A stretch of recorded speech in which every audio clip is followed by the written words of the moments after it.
Hello everyone, welcome again to this channel. BSc first sem का जो आपका course इस चैनल पर कंप्लीट मैं कराने वाला हूं, जिसमें हम लोगों ने अभी तक जूलॉजी का यूनिट 1 का पहला टॉपिक कंप्लीट किया है, जिसमें हम लोगों ने जाना था सेल बायोलॉजी के बारे में। बाकी एज यू नो मैंने बोला था कि जूलॉजी का और बॉटनी का दोनों ही चीजें मैं आपको इसी चैनल पर कंप्लीट करा दूंगा।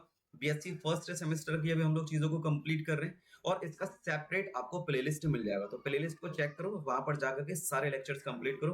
और अगर पहली बार विजिट किए तो फटाफट से चैनल को सब्सक्राइब कर लो, ताकि अपकमिंग जितने भी वीडियोस है वो सारे के सारे आपको मिलते रहे। तो फिर स्टार्ट करते हैं हम लोग जूलॉजी का। अब आज का जो टॉपिक होने वाला है, जिसमें हम लोग एंडोमेम्ब्रेन सिस्टम के बारे में पढ़ेंगे, तो कौन कौन से सेल ऑर्गेनेल्स हैं जो एंडोमेम्ब्रेन सिस्टम का पार्ट होते हैं। चलो फिर स्टार्ट करते हैं एंडोमेम्ब्रेन सिस्टम। ये रहा आपके एंडोमेम्ब्रेन सिस्टम का कुछ ओवरव्यू। यहाँ से हम लोग स्टार्ट करते हैं। सबसे पहले बात करेंगे हम लोग इंट्रोडक्शन की। इंट्रोडक्शन क्या होगा एंडोमेम्ब्रेन सिस्टम का? The endomembrane system is a network of interlinked membranous organelles in eukaryotic cell. कहां पर हमें ये देखने को मिलता है? इंपॉर्टेंट चीज है भाई। कहां पर मिलेगा? यूकैरियोटिक सेल्स में हमें देखने को मिलेगा। आप लोग जानते हो सेल्स जो होंगे वो दो टाइप के होते हैं, प्रोकैरियोटिक सेल और यूकैरियोटिक सेल। तो जो एंडोमेम्ब्रेन सिस्टम होगा वो कहां पर मिलेगा? हमें यूकैरियोटिक सेल के अंदर देखने को मिलता है। That work together to create, ये एक दूसरे के साथ में काम करते हैं, इसीलिए एक सिस्टम में इनको रखा गया है। To create, modify, packaging, transportation biomolecules like protein and lipid. Protein और लिपिड का ये क्या करेगा? मॉडिफिकेशन करेगा, उसको पैकेज करेगा, उसको ट्रांसपोर्ट करेगा, मतलब एक जगह से दूसरी जगह पर लेकर के जाएगा, उसको हम लोग ट्रांसपोर्टेशन बोलते हैं। तो वही चीज है हमारे पास में लिखा हुआ है। इंट्रोडक्शन के अंदर हम लोग क्या देखेंगे कि हम एंडोमेम्ब्रेन सिस्टम किसको कहेंगे? वो सेल ऑर्गेनेल्स जो एंडोमेम्ब्रेन सिस्टम के अंदर होते हैं वो मॉडिफिकेशन का काम करते हैं, पैकेजिंग का काम करते हैं, ट्रांसपोर्टेशन का काम करते हैं। किसको करेंगे मॉडिफाई, किसको करेंगे पैकेज, किसको करेंगे ट्रांसपोर्ट? तो आपका आंसर जाएगा बायोमोलिक्यूल्स। कौन कौन से बायोमोलिक्यूल्स हो सकते हैं? तो एग्जांपल के थ्रू उन्होंने दिया है, लिपिड्स हो सकता है और प्रोटीन हो सकते हैं। तो इस तरीके से आपको याद रखना है ये। बाकी अगर आपको हिंदी मीडियम के स्टूडेंट है तो ये आपको डिफाइन भी किया हुआ है, इंग्लिश और हिंदी दोनों के नोट्स आपको यहाँ पर मिलेंगे। बहुत अच्छे से आपको सारी की सारी चीजें समझ में आएंगी। स्ट्रक्चर आपको कुछ इस तरीके से देखने को मिलता है। ये जो हमारे पास में स्ट्रक्चर देखने को मिल रहा है, ये वाला, ये हमारे पास में न्यूक्लियस का स्ट्रक्चर है। और न्यूक्लियस की जो आउटर मोस्ट लेयर है वहीं से हमें एंडोप्लाज्मिक रेटिकुलम देखने को मिलती है। और एंडोप्लाज्मिक रेटिकुलम के पास में फिर आपको गोल्जी बॉडी देखने को मिलेगा। गोल्जी बॉडी के पास में आपको लाइसोसोम्स देखने को मिलते हैं। फिर यहीं पर आपको वैक्यूल देखने को मिलेगा। ये सारी चीजें एक दूसरे से इंटरकनेक्टेड होती हैं। यहाँ पर आप देख सकते हो, आप एंडोमेम्ब्रेन सिस्टम कंसिस्ट ऑफ कौन कौन से सेल के ऑर्गेनेल्स हैं जो एंडोमेम्ब्रेन सिस्टम का पार्ट है। तो आपको याद रखना है endoplasmic reticulum, Golgi body, vacuoles and lysosome. ये चार सेल के ऑर्गेनेल्स एंडोमेम्ब्रेन सिस्टम के अंदर अपनी परफॉर्मेंस शो करते हैं। कौन कौन से होंगे फिर से रिपीट कर लीजिए। एंडोप्लाज्मिक रेटिकुलम, जिसको हम लोग एंडोप्लाज्मिक रेटिकुलम ही बोलते हैं या फिर अंतःप्लाज्मिक जालिका कह सकते हो।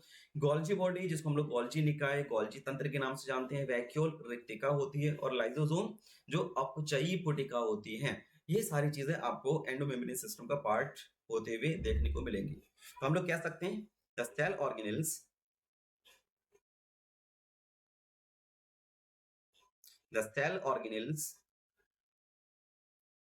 which are structurally, ऐसे सेल के ऑर्गेनेल जो स्ट्रक्चरली एंड फंक्शनली, स्ट्रक्चर भी उनका सेम हो और उनकी परफॉर्मेंस जो फंक्शनल है वो भी लगभग सिमिलर देखने को मिले, फंक्शनली सेम। वो सेल ऑर्गेनेल जो स्ट्रक्चरली और फंक्शनली सेम होते हैं उन्हीं को हम लोग एंडोमेम्ब्रेन सिस्टम का पार्ट मानते हैं। आगे हम लोग जानते हैं एंडोमेम्ब्रेन सिस्टम में पाए जाने वाले जितने भी सेल के ऑर्गेनेल्स हैं इनका इंडिविजुअली फंक्शन क्या होगा, अलग अलग सभी के काम होंगे, क्या क्या काम होगा इनका, क्या क्या परफॉर्मेंस इनकी होती है, वो सारी चीजें आगे नेक्स्ट स्लाइड में हम लोग जानते हैं।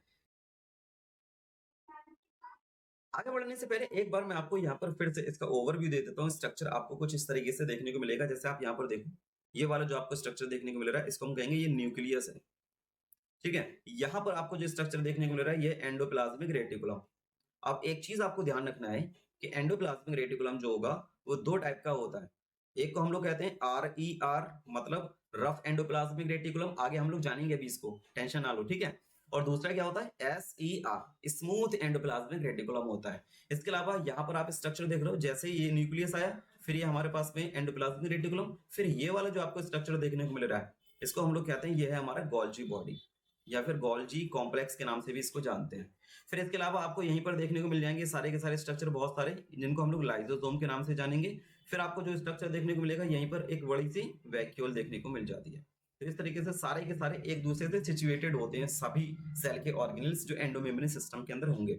ओके, तो मैं यहाँ पर थोड़ा सा ओवरव्यू और बना करके दिखा देता हूँ। जैसे न्यूक्लियस जो होता है वो डबल मेम्ब्रेन स्ट्रक्चर होगा।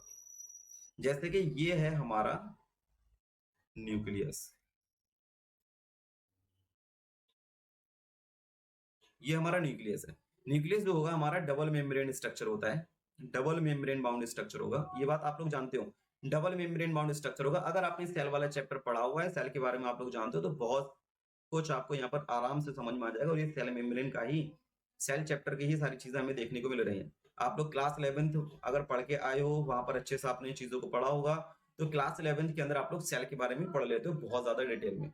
यहाँ पर आपको इसके अंदर बहुत सारा प्रेजेंट होगा। क्या चीज? ये इस तरीके से क्रोमेटिन थ्रेड होता है। यहाँ पर आपको देखने को मिलेगा एक न्यूक्लियोलस। फिर इसके बाद में आपके पास में जो स्ट्रक्चर देखने को मिलता है बाहर की तरफ, ये जो आपकी आउटर मेम्ब्रेन आ रही है, यहीं से एक स्ट्रक्चर इस तरीके से आता है बाहर की तरफ। इसको हम लोग कहते हैं, ये है हमारा एंडोप्लाज्मिक रेटिकुलम। यही हमारा एंडोप्लाज्मिक रेटिकुलम होगा। ये एंडोप्लाज्मिक रेटिकुलम कहलाता है। इसको हम लोग एंडोप्लाज्मिक रेटिकुलम के नाम से जानते हैं। ठीक है, ये हमारे पास में जो स्ट्रक्चर देखने को मिल रहा है, कुछ तो नियरेस्ट होगा, बिल्कुल जो पास वाला हमारा पास में एंडोप्लाज्मिक रेटिकुलम होता है, उसको हम लोग कहते हैं। वहां पर आपको देखने को मिलेगा, क्या चीज देखने को मिलेगी वहां पर? जो बिल्कुल क्लोज भी होगा, वहां पर आपको रफ एंडोप्लाज्मिक रेटिकुलम देखने को मिलेगा। क्यों?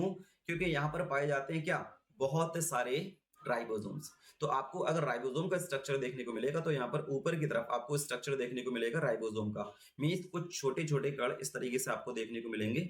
ये हमारा राइबोसोम का स्ट्रक्चर होगा। यहाँ पर इस तरीके से आपको राइबोसोम्स देखने को मिल जाएंगे शुरू में। बाकी लास्ट वाला जो पार्ट आपको देखने को मिलेगा, वहां पर आपके राइबोसोम्स नहीं होते हैं, वहां पर आपको स्मूथ स्ट्रक्चर देखने को मिलेगा, जिसको हम लोग कहेंगे वो स्मूथ एंडोप्लाज्मिक रेटिकुलम। और शुरू वाला जो होगा वो रफ एंडोप्लाज्मिक रेटिकुलम होता है। फिर यहीं पर आपको देखने को मिलेगा ये इस तरीके से गोल्जी एपरेटस। ये ऐसे करके आएगा, गोल्जी एपरेटस। ये हमारे पास में गोल्जी एपरेटस देखने को मिलेगा, या फिर आप इसी को कह सकते हो, क्या कह रहे हो अभी तक, गोल्जी कॉम्प्लेक्स के नाम से हम लोग इसको जान रहे हैं। ये गोल्जी कॉम्प्लेक्स हो गया। ठीक है, ऐसे करके होता है। बाकी यहाँ पर बीच में वैक्यूल्स होते हैं, बहुत सारे वेसाइकिल्स होते हैं, ये सब कुछ हमें देखने को मिलेगा। फिर आपको यहीं पर इस तरीके से लाइसोसोम देखने को मिलेगा। मैं यहीं पर बना दे रहा हूँ, इस तरीके से लाइसोसोम होगा। और एक वैक्यूल होता है यहाँ पर, वैक्यूल। ठीक है, वैक्यूल होगा। हर एक का फंक्शन अभी आगे हम लोग जानने वाले हैं, लेकिन यहाँ पर मैं आपको डिफाइन कर रहा हूँ, तो बहुत ध्यान से समझ लीजिए क्या चीजें एक्चुअल में यहाँ पर हो रही है और आपको क्या क्या समझना है यहाँ पर। क्योंकि अगर यहाँ पर चीजों को समझ लिया, तो आगे अभी हम लोग जो भी चीजें पढ़ने वाले बहुत ज्यादा इजी हो जाएगी। बस फिर तो हम लोग को उसकी रीडिंग करना है, कैसे करके होगा। यहाँ पर चीजें समझने वाली, ध्यान से समझ लीजिए इसको। आपका ये वाला जो पार्ट है, ठीक है, ये तो हमारा न्यूक्लियस हो गया, इसको हम लोग न्यूक्लियस कहेंगे। ये जो हमारा होगा, ये हमारा रफ एंडोप्लाज्मिक रेटिकुलम हो जाएगा। फिर ये वाला जो पार्ट है हमारा, इसको हम लोग स्मूथ एंडोप्लाज्मिक रेटिकुलम कह देंगे। फिर ये वाला जो हमारा पार्ट है, ये हमारा गोल्जी बॉडी है, गोल्जी बॉडी।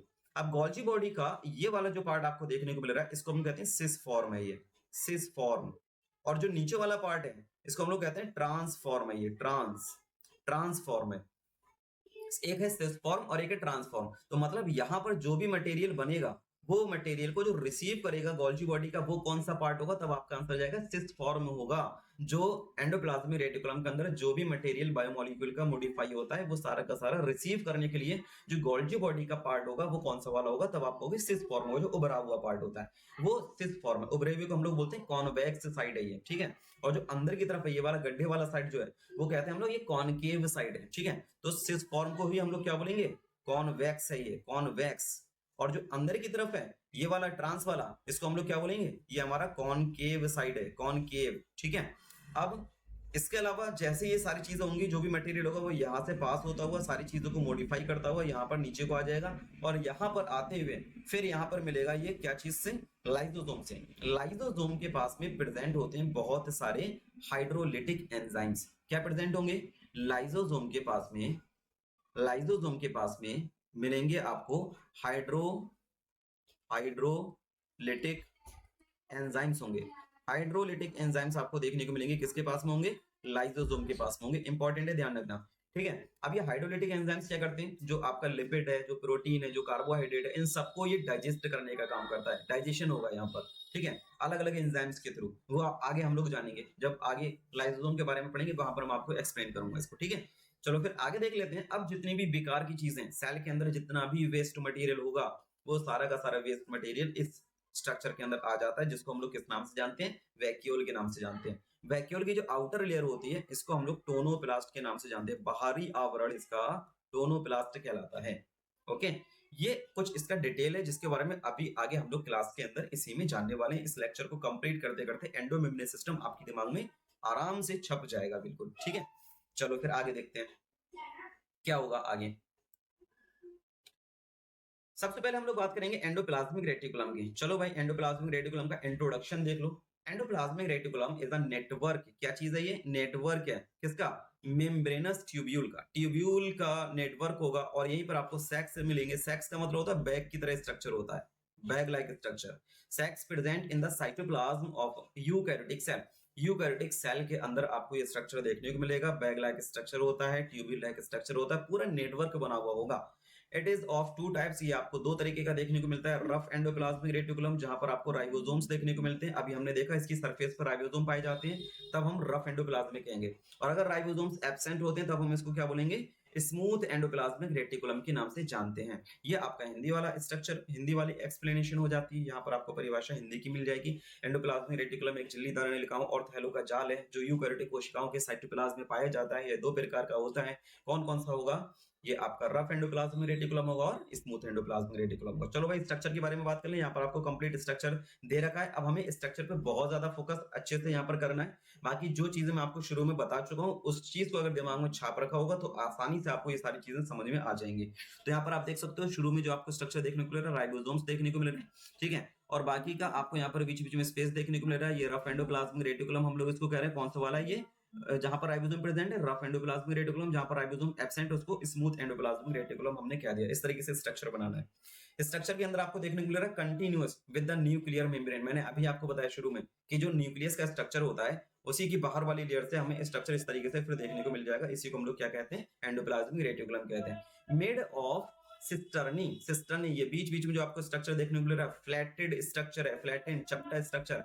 और साथ ही साथ में वेसाइकल देखने को मिलते हैं और ट्यूब्यूल्स देखने को मिलते हैं। ये तीन चीज आपको देखने को मिलेंगी, सिस्टर्नी, वेसाइकल्स और ट्यूब्यूल्स देखने को मिलेंगे। ठीक है, नाभिकीय झिल्ली से जुड़ा हुआ होगा। सिस्टर्नी चपटी थैलियां होती हैं, वेसाइकल छोटी थैलियां होती हैं, ट्यूब्यूल्स के ऊपर नलिकाएं होती हैं। ठीक है, इसके अलावा रफ एंडोप्लाज्मिक रेटिकुलम जो होगा, इसकी सतह पर हमें क्या देखने को मिलेगा? राइबोसोम्स देखने को मिलेंगे। जबकि स्मूथ एंडोप्लाज्मिक रेटिकुलम में आपको राइबोसोम देखने को नहीं मिलते। यहां तक आपका एंडोप्लाज्मिक रेटिकुलम का जो स्ट्रक्चर और इंट्रोडक्शन से रिलेटेड टॉपिक है वो कंप्लीट हो जाता है। आगे देखते हैं क्या होगा। यहाँ पर आपको एंडोप्लाज्मिक रेटिकुलम के कुछ फीचर्स मिल जाते हैं। जैसे कौन कौन से फीचर्स होंगे? ये सिर्फ यूकैरियोटिक सेल के अंदर पाया जाता है, प्रोकैरियोटिक सेल के अंदर आपको देखने को नहीं मिलेगा। जितने भी मेम्ब्रेन बाउंड सेल ऑर्गेनेल्स होते हैं, प्रोकैरियोटिक सेल में नहीं पाए जाते। मेम्ब्रेन लेस सेल ऑर्गेनेल एक है, जो राइबोसोम के नाम से जाना जाता है, वो आपको प्रोकैरियोटिक सेल के अंदर देखने को मिल जाएगा। इसके अलावा ये डायनेमिक स्ट्रक्चर होता है। Large surface area for biochemical reaction से कवर किया हुआ होगा। बायोकेमिकल रिएक्शन इसके अंदर चल रही है, जिसकी वजह से ये काफी ज्यादा एरिया को कवर किया हुआ रहता है। इसके अलावा फंक्शन की अगर हम लोग बात करेंगे, तो इसका फंक्शन क्या हो जाएगा? रफ एंडोप्लाज्मिक रेटिकुलम इंपॉर्टेंट है भाई। रफ एंडोप्लाज्मिक रेटिकुलम का काम होता है प्रोटीन सिंथेसिस करना। प्रोटीन को बनाने का काम कौन करेगा? रफ एंडोप्लाज्मिक रेटिकुलम, क्योंकि यहाँ पर राइबोसोम प्रेजेंट होते हैं और राइबोसोम का काम ही होता है प्रोटीन सिंथेसिस कराना। क्लियर है?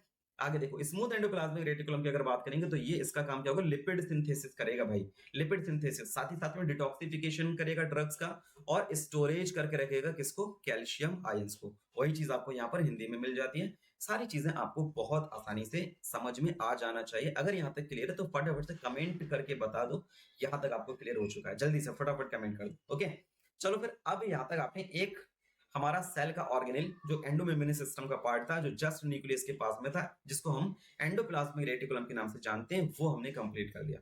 आगे देखते हैं सेकंड हमारा सेल का ऑर्गेनेल जो होगा वो कौन सा है? Golgi apparatus. चलो भाई, गोल्जी बॉडी को पढ़ लिया जाए। इंट्रोडक्शन क्या है इसका? इंट्रोडक्शन क्या है भाई? इसका इंट्रोडक्शन देख लो। डिस्कवर्ड बाय साइंटिस्ट क्या है? Camillo Golgi. भाई जिन्होंने डिस्कवर किया, उन्होंने अपने ही नाम पे, भाई किसी और को क्यों देना? तो इसलिए इनका नाम अमर रहे, इन्होंने अपने ही नाम पर अपना जो डिस्कवरी थी वो उन्होंने उसका नाम रख दिया। बोले भाई ये मैंने डिस्कवर किया तो मैं इसको गोल्जी ही नाम दूंगा। कैमिलो गोल्जी ने इसको डिस्कवर किया, इसलिए इसको कैमिलो गोल्जी के नाम पर गोल्जी बॉडी के नाम से जाना जाता है। Golgi body is a stack of membrane bound, ये भी एक मेम्ब्रेन बाउंड स्ट्रक्चर होता है। Sex means bag like structure होंगे। इन्वॉल्व्ड इन मॉडिफाइंग, क्या काम करेगा, इंपॉर्टेंट चीज यहाँ पर ये है, इसका फंक्शन है ये, मॉडिफाई करता है, सॉर्टिंग करता है, पैकेजिंग करता है, ठीक है, संशोधित करना, मॉडिफाई करना, वर्गीकृत करना, सारी चीजें, मतलब एक जगह से दूसरी जगह पर डिस्ट्रीब्यूशन करना होगा। हमने जो भी फूड पार्टिकल्स खाए हैं उसका डिस्ट्रीब्यूशन हमारी पूरी कंप्लीट बॉडी में, उसका डाइजेशन करना, उसको कहाँ कहाँ पर पहुंचाना है, जैसे एनर्जी की जरूरत होगी उसके हिसाब से ये सारी चीजें हमें इसके हिसाब से देखने को मिल जाएंगी। ये इनका फंक्शन होगा। आगे देखोगे स्ट्रक्चर आपको कुछ इस तरीके से देखने को मिल रहा है गोल्जी बॉडी का, आपने अभी बनाया हुआ था, मैंने आपको इस तरीके से बना करके जो दिखाया था, सिंपली फॉर्म आप इस तरीके से बना लोगे, कोई दिक्कत नहीं होगी, आपको पूरे के पूरे मार्क्स मिल जाएंगे। ये आपकी गोल्जी बॉडी का स्ट्रक्चर देखने को मिल रहा है, जहां पर आपको ये सिस्टर्नी देखने को मिलेंगी, बीच बीच में आपको वेसाइकल्स देखने को मिल रहे हैं, और आपको यहाँ पर ट्यूब्यूल्स लाइक स्ट्रक्चर भी देखने को मिल जाता है। कुछ इस तरीके से फॉर्मेट होगा पूरा का पूरा। ओके, तो यहाँ पर जो भी एंडोप्लाज्मिक रेटिकुलम का पार्ट होगा, ये वाला हम लोगों ने देखा था, ये सिस फॉर्म है, और नीचे वाला जो हमारे पास में पार्ट होता है ये ट्रांसफॉर्म है। ऊपर वाले को हम लोगों ने कहा था ये कॉन्वेक्स है, और नीचे वाले को हमने क्या बोला था, ये कॉनकेव वाला स्ट्रक्चर हमें देखने को मिलता है। क्लियर है? तो कॉन्वेक्स और कॉनकेव में फर्क क्या होगा, कॉन्वेक्स वाला जो पार्ट होता है ये एंडोप्लाज्मिक रेटिकुलम का जितना भी मटेरियल होगा उसको रिसीव करने का काम करेगा, और उसको रिसीव करने के बाद में उसको मॉडिफाई करना, किसको, बायोमोलिक्यूल्स को मॉडिफाई करना। कौन सा बायोमोलिक्यूल, जरा आंसर करके बताना मुझे, अभी याद हुआ है आपको, नहीं हुआ? कौन सा बायोमोलिक्यूल था जिसको ये मॉडिफाई करने का काम कर रहे थे? कौन सा बायोमोलिक्यूल था जो एंडोप्लाज्मिक रेटिकुलम के अंदर था, हमें देखने को मिला अभी? जल्दी से आंसर बता दीजिए मुझे। आगे देखेंगे स्ट्रक्चर के अंदर हम लोग और क्या देख पा रहे हैं, ये पूरा कंप्लीट स्ट्रक्चर आपको देखने को मिल रहा है। यहाँ पर आप देख सकते हो पहला पॉइंट लिखा हुआ, made of flattened sac called cisternae, has two faces, एक सिस फेस होगा जिसको हम लोग रिसीविंग साइड कहेंगे, और एक फेस होगा कौन सा, ट्रांस वाला, जिसको हम लोग शिपिंग साइड कहेंगे। मतलब ये क्या करेगा, ट्रांसफॉर्म, मैंने अभी बोला ये ट्रांसफॉर्म है, और ये क्या है, सिस फॉर्म है, जहां पर चीजें रिसीव की जाएंगी, ट्रांसफॉर्म में चीजें दूसरी जगह पर पहुंचाई जाएंगी। ठीक है, ये इसके स्ट्रक्चर के अंदर हमें देखने को मिल जाता है। आगे देखो फीचर्स क्या है भाई, इसके फीचर्स देख लीजिए। सिंगल मेम्ब्रेन बाउंड स्ट्रक्चर है ये, क्लोजली होता है किसके पास में होगा, एंडोप्लाज्मिक रेटिकुलम के पास में, हाईली डेवलप होगा सिक्रेटरी सेल्स में। ठीक है, फंक्शन क्या है इसके, फंक्शन है मॉडिफाई करना, पैकेजिंग करना प्रोटीन की, लिपिड्स की, कहां से, एंडोप्लाज्मिक रेटिकुलम से रिसीविंग करने के बाद में ये क्या करेगा, लाइसोसोम बनाने का काम करेगा। प्लांट सेल के अंदर ये प्रोड्यूस करता है cell plate material during the cell division. जब हम लोग सेल डिवीजन वाला पार्ट कंप्लीट करेंगे वहां पर मैं आपको बताऊंगा कि किस तरीके से एक जो डिवीजन होगा, एक सेल जब दो पार्ट में डिवाइड होगी तो कौन कौन से मेथड्स वहां पर अप्लाई होते हैं, तो वो सारी चीजें हम लोग पढ़ेंगे। अभी तो फिलहाल आप गोल्जी बॉडी की बात करो, इसी के बारे में जानो अच्छे से। तो ये हमारे पास में इस तरीके से इसका फीचर्स और यहाँ पर इसके फंक्शन हो जाते हैं। ये आपका हिंदी वाला डेफिनेशन हो जाता है, इसको अच्छे से देख लीजिएगा। ओके, चलो फिर आगे देखते हैं। अगला हमारे पास में तीसरा जो टॉपिक है, जिसको हमने सेल ऑर्गेनेल बोला, कि कौन सा सेल ऑर्गेनेल तीसरा वाला होगा जो एंडोमेम्ब्रेन सिस्टम का पार्ट है, तो वो है हमारा वैक्यूल। ठीक है, वैक्यूल के बारे में बात कर लो भाई। इंट्रोडक्शन देखो, मेम्ब्रेन बाउंड, यहाँ पर भी आपको मेम्ब्रेन बाउंड स्ट्रक्चर ही देखने को मिलेगा। ठीक है, साइटोप्लाज्म में पाया जाएगा। प्लांट सेल की बात करें तो ये लार्ज होता है, प्लांट सेल में कैसा होगा, लार्ज। जबकि अगर आप एनिमल सेल की बात करोगे वहां पर या तो होती नहीं है ये, या फिर होगी भी तो बहुत शॉर्ट साइज की होती है, छोटी साइज में हमें देखने को मिलेगी। ठीक है, क्या करते हैं, स्टोरेज करते हैं, किसका, वेस्ट मटेरियल का। जितना भी वेस्ट मटेरियल होगा उसको स्टोर करने का काम करेगा। वेस्ट मटेरियल को स्टोर करने का काम कौन करता है, ये वैक्यूल्स करते हैं। झिल्ली से ढकी थैली जो साइटोप्लाज्म में पाई जाती है, पादप कोशिका में बड़ी होती है, भंडारण के लिए इनका उपयोग किया जाता है। स्ट्रक्चर देख लो भाई, ये बाहर वाली जो आपको मैंने बताया था कि बाहर की जो आउटर लेयर होती है उसको हम लोग टोनोप्लास्ट के नाम से जानते हैं। अंदर की तरफ आपको पूरा का पूरा सेल सैप देखने को मिल रहा है। ठीक है, स्ट्रक्चर है आपका सराउंडेड बाय अ मेम्ब्रेन, जिसको हमने टोनोप्लास्ट बोल दिया। अंदर की तरफ आपको सेल सैप, सेल का जितना मटेरियल होता है वो प्रेजेंट होता है, चाहे वो वाटर हो, मिनरल्स हो, शुगर्स हो, पिगमेंट्स हो, ये सारी चीजें आपको देखने को मिलती हैं। ये सारी चीजें यहाँ तक आपकी कंप्लीट हो जाती हैं। अब आपकी बात करते हैं इसका विशेषताएं क्या है और इनके फंक्शन क्या है। तो विशेषताएं में आप देखोगे मेंटेन करता है सेल की टर्जिडिटी को, और साथ ही साथ में लार्ज सेंट्रल वैक्यूल जो होती है वो मैच्योर होती है प्लांट सेल के अंदर।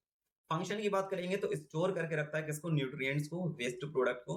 मेंटेन करेगा osmotic balance and turgor pressure को, ऑस्मोटिक प्रेशर और टर्गर प्रेशर को मेंटेन करने का काम करता है। ऑस्मोटिक प्रेशर आपने देखा हो, ऑस्मोसिस, वाटर मूवमेंट जो होता है from higher concentration to lower concentration, उस प्रोसेस को हम लोग ऑस्मोसिस के नाम से जानते हैं। आप लोग जानते हो बहुत अच्छे से इसको। ओके, तो यहाँ तक हम लोगों ने अभी इसके फंक्शन और फीचर्स सारे कंप्लीट कर लिए हैं। अगर कुछ प्रोटिस्ट की बात करें तो ये पॉइंट आपको ध्यान रखना है, ये एक्सक्रीशन में रोल प्ले करता है। ठीक है, ये कॉन्टेक्टाइल वैक्यूल के फॉर्म में पाया जाएगा प्रोटिस्ट के केस में, प्रोटिस्ट के केस में। ठीक है, जो लोअर क्लास के जितने भी ऑर्गेनिजम्स होते हैं वहां पर आपको देखने को मिलेगा कि यहाँ पर आपको कॉन्टेक्टाइल वैक्यूल देखने को मिलती है।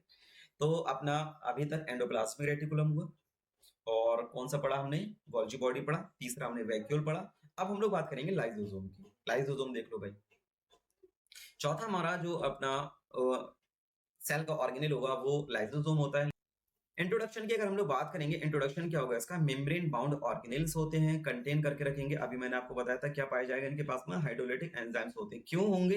क्योंकि ये हाइड्रोलिटिक एंजाइम का काम होता है डाइजेशन करना। इसको डिस्कवर किसने किया था? ये इंपॉर्टेंट है, डी डूवे। डी डूवे साइंटिस्ट का नाम है, डी डूवे। इन्होंने लाइसोसोम को डिस्कवर किया है और इसको हम लोग किस नाम से जानते हैं? सेल का वो कौन सा ऑर्गेनेल है जिसको आप suicidal bags of the cell बोलते हो, आत्महत्या की थैलियां?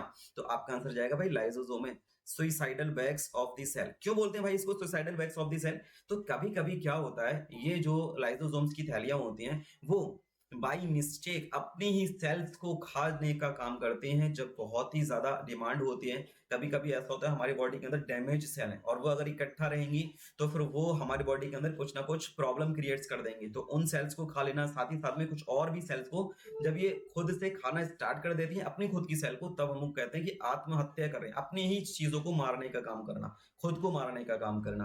तभी हम लोग उसी को suicidal bags of the cell के नाम से जानते हैं। ये लाइसोसोम का काम होता है, ठीक है। साथ ही साथ में इसके स्पेशली फंक्शन के बारे में आपको याद रखना है, इसके पास में हाइड्रोलिटिक एंजाइम्स होते हैं जो डाइजेशन में रोल प्ले करते हैं। स्ट्रक्चर आपको कुछ इस तरीके से आपको देखने को मिल रहा है यहाँ पर देख सकते हो सिंगल मेम्ब्रेन स्ट्रक्चर होगा, ये वेसाइकल्स प्रेजेंट होगा, वेसाइकल की फॉर्म में होता है। इसके पास में 50 डिफरेंट टाइप के डाइजेस्टिव एंजाइम्स पाए जाते हैं। Acidic interior maintain by proton pumps, यहाँ पर इसका एसिडिक इंटीरियर होगा जो प्रोटॉन पंप्स के थ्रू मेंटेन किया जाएगा। प्रोटॉन पंप्स यहाँ पर प्रेजेंट होते हैं, ठीक है। प्रोटॉन पंप्स का मतलब है प्रोटॉन को वहां से ट्रांसपोर्टेशन के लिए रोल प्ले करेगा, जो पंप्स के थ्रू प्रोटॉन जो होंगे वो इंक्रीज करने का काम करेंगे, इंक्रीज और डिक्रीज करने का काम करते हैं।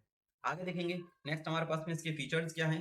फॉर्म्ड बाय गोल्जी बॉडी, इसका फॉर्मेशन किससे होगा? Golgi body. गोल्जी बॉडी ने इनको बनाया है। Active at acidic pH, acidic pH में एक्टिव रहेंगे और हेल्प करते हैं किसमें? Autophagy and हेट्रोफैगी। ऑटोफैगी और हेट्रोफैगी में ये क्या करेंगे? अपना रोल प्ले करेंगे। इसके अलावा फंक्शन की बात करेंगे तो ये डाइजेस्ट करता है किसको? वर्न आउट सेल पार्ट्स में ऑटोफैगी में अपना रोल प्ले करेगा। Breaks down foreign particles and pathogen, बाहर के जो भी पार्टिकल्स होते हैं उनका ब्रेक डाउन करने का काम करेगा, उनकी जो एक्टिविटी होती है उनको तोड़ने का काम करेगा, जिससे कि हमारी सेल जो है वो सेफ रहे। इसके अलावा नेक्स्ट है help in cell death. Cell death में भी अपना रोल प्ले करता है, कोशिका मृत्यु में मदद करता है, ठीक है। अब यहाँ पर आपने जो एंजाइम्स की बात किया था वो मैं यहाँ पर थोड़ा सा बता दे रहा हूँ, जो आपके हाइड्रोलिटिक एंजाइम्स होते हैं, हाइड्रोलिटिक एंजाइम्स। मैं आपको जो मोस्ट कॉमन एंजाइम्स है वो आपको बता दे रहा हूँ जो आपको याद रखना है, ठीक है। तो आपके पास में जो बायोमोलिक्यूल्स होते हैं, स्पेशली हम लोग लिपिड, प्रोटीन और कार्बोहाइड्रेट की बात करते हैं। लिपिड, प्रोटीन और कार्बोहाइड्रेट की बात करते हैं, ठीक है। ये हमारे बायोमोलिक्यूल्स हैं, लिपिड, प्रोटीन और कार्बोहाइड्रेट्स, ठीक है। अब यहाँ पर अगर लिपिड के डाइजेशन की बात करेगा तो लिपिड को डाइजेस्ट करने वाला जो एंजाइम होता है उसको बोलते हैं हम लोग लाइपेज, लाइपेज। और जो प्रोटीन को डाइजेस्ट करेगा उसका नाम है प्रोटीएज, प्रोटीएज, ठीक है। और जो कार्बोहाइड्रेट को डाइजेस्ट करने वाला एंजाइम है उसका नाम है कार्बोहाइड्रेज, कार्बोहाइड्रेज। बस इतना सिंपल सा आपको याद रखना है टॉपिक, जहां पर आप कहेंगे एंडोप्लाज्मिक रेटिकुलम के अंदर जो हमारा लाइसोसोम वाला स्ट्रक्चर होता है उसके जो हाइड्रोलिटिक एंजाइम्स है वो कौन कौन से हैं? लाइपेज है, प्रोटीएज है, कार्बोहाइड्रेज है। भाई नाम से ही पता चला है किसका क्या काम है। पहली चीज डाइजेशन करना है इनका रोल। दूसरी चीज लाइपेज किसको डाइजेस्ट करेगा? तब आप कहोगे लिपिड को डाइजेस्ट कर देगा। प्रोटीएज किसको डाइजेस्ट करेगा? तब आप कहोगे प्रोटीएज प्रोटीन को डाइजेस्ट कर देगा। आपसे पूछेंगे कार्बोहाइड्रेट को डाइजेस्ट करने वाला एंजाइम कौन सा? आप कहोगे कार्बोहाइड्रेट, नाम से ही होगा, ठीक है। कोई अलग से याद करने की जरूरत नहीं, कोई इतना बड़ा इश्यू नहीं है। चलो भाई, यहां तक हम लोगों ने देखा इसका जो टॉपिक था एंडोमेम्ब्रेन सिस्टम का, यहां तक कंप्लीट हो जाता है। तो एंडोमेम्ब्रेन सिस्टम से रिलेटेड अभी तक आप लोगों को जो भी सारी की सारी चीजें कंप्लीट करना है, तो एंडोमेम्ब्रेन सिस्टम का पार्ट यहां तक हमारा हो जाता है कंप्लीट। नेक्स्ट हमारे पास में जो अगला टॉपिक होगा बहुत ही जल्द आपके लिए वीडियो आ जाएगा। ये कंप्लीटली मैं आपका बीएससी फर्स्ट सेमेस्टर का जूलॉजी का एक अलग से प्लेलिस्ट बनाऊंगा, वहां पर जाकर के फटाफट से बाकी के सारे लेक्चर्स भी देख लो और अपने दोस्तों के साथ में भी शेयर कर दो ताकि उनकी भी मदद हो जाए। और आज की वीडियो हमारी यहीं तक, मिलते हैं नेक्स्ट वीडियो में। Till the time keep learning, keep shining, all the best.